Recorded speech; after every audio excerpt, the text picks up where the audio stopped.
So this is the first time that I think Ted Cruz actually shined. He had a very good performance, but he had some really cringeworthy moments that kept him from being number one in my mind, as I've stated earlier. So if it wasn't for the fact that he kept talking over the moderator and then got booed, I may have put him at number one, but I think that that moment was so damaging, it was so cringeworthy, that I can't put him at number one after that happened. It was just bad, and you could tell he was embarrassed from that. He needs to learn how to shut up. He doesn't know how to do that.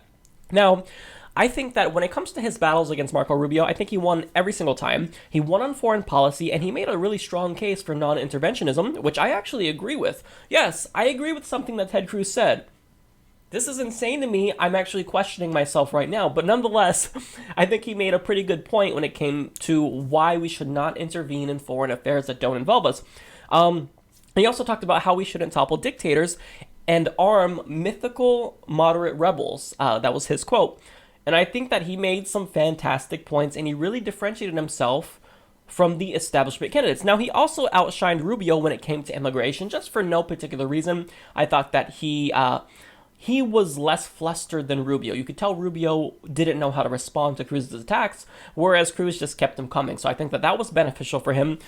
He also pulled a Hillary Clinton by just outright copying Trump's comments. So I say Hillary Clinton because Hillary Clinton is now copying Bernie Sanders. And Cruz is doing the same thing to Donald Trump. When he talks about we're going to build a wall and we don't win, but we will win if I'm president.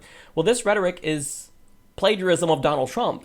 But I think that this is really smart for Ted Cruz, because what he's doing is he's emphasizing the more stronger aspects about Donald Trump while simultaneously downplaying the more weaker aspects of him, which is blatant xenophobia and racism.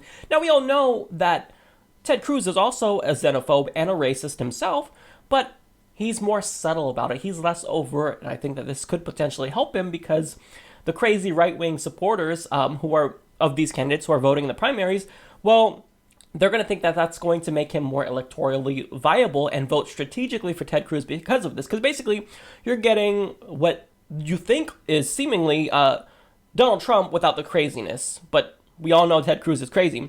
Now, he was also less smarmy this time, because I think that for the previous four debates, he came off as completely smarmy, but he was still very fake overall.